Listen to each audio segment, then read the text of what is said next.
It is not a controversial statement to say that the standard model of modern cosmology is in trouble. It consists of many disparate pieces which, taken together, raise more questions than they answer. In this presentation, I will endeavour to show how the observer-centric universe appears to one single observer. In video 1, Einstein's statement that the three-dimensional spherical space is quite analogous to the two-dimensional spherical surface was used to demonstrate how, simply by locating origin and observer at opposite poles, we are able to solve the horizon problem of cosmology without the need for inflation. In video 2, it was shown by coupling the basic geometrical principles of E. A. Abbott's Flatland with the magic treadmill mechanism. That the observable universe is geometrically equivalent to a three-sphere, and the global universe is geometrically equivalent to a four-ball. At this point, it will be useful to consider two of our Flatland derived principles. The principle of stacking. Each dimension is composed of an indefinitely high number of cross-sections, or slices, of the dimension below, stacked together and fused into a single entity. And the principle of character. Once the stacking of a dimension is complete, it assumes a whole new character. Its individual cross-sections fuse together and their discrete nature becomes indiscernible. Here's US mathematician Ruddy Rucker from his 1984 work, The Fourth Dimension, written to commemorate the centenary of Flatland. On the subject of stacking, a sphere is a three-dimensional stack of circles, but he goes on to lift us into the fourth when he says that a hypersphere is a four-dimensional stack of spheres. A stack of spheres. How do you stack spheres? A children's ball pool comes to mind, because current models of the universe suggest there should be other observable bubbles joined on to this one. So, what happens at the edge of my bubble? More bubbles?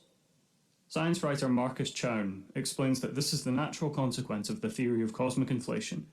So our observable universe is akin to a bubble, and beyond it lies an infinite number of other bubbles that have a similarly restricted view. However, in this snooker ball universe, spherical cross-sections are being permitted to behave in ways that conflict with the dimensional principles of Flatland, stacking up without fusing together. What has happened? We have fallen into the trap of forming a 3D picture of a 4D entity. So how can we imagine all this? The truth is we can't, but what we must not do is to think of the universe itself three-dimensionally. Space is 3D, hyperspace is not. So, instead we must focus on forming a true picture of one single observable sphere that exists as one Flatland-style 3D cross-section of the 4D hypersphere. Now, stay with me here, because this next bit may seem a little dry, but if you can stick with it, you'll be well on the way to grasping the model. On the surface of our Earth, northern and southern hemispheres are joined on the globe by our equator. Mathematically, these are called northern and southern two hemispheres, on the two-sphere surface of a 3D ball, and they are joined by a 1D equatorial line. Extrapolating up by one dimension, we arrive at the global universe, or universe proper, which for some reason is called by mathematicians a four-ball, and by physicists a hypersphere. As humans, we are unable to imagine the fourth dimension, so we must trust the logic. As per the Earth, although up by one dimension, the observable universe is also divided in half and joined by an equator, but instead of a circle, this equator is the 2D surface of a sphere. So, to summarise, the Earth, north and south two hemispheres on the two-sphere surface of a three-ball joined by a 1D equatorial line. The universe, north and south three hemispheres on the three-sphere surface of a four-ball joined by a 2D equatorial surface. You get the gist. Now, it turns out mathematically that instead of dome-shaped, each hemisphere of the hypersphere is spherical. Applied to the universe, I will refer to these twin spheres by the historically redundant term, demispheres. So, I hear you ask, what is a 2D equator? The behaviour of this 2D equator may be modelled using the rolling balls experiment. Take a ball to act as the globe of the Earth, then a second ball the same size, which is printed as a mirror image of the first. Now we make them touch at a specific geographical location, say Miami. We then roll them around slowly and carefully against each other.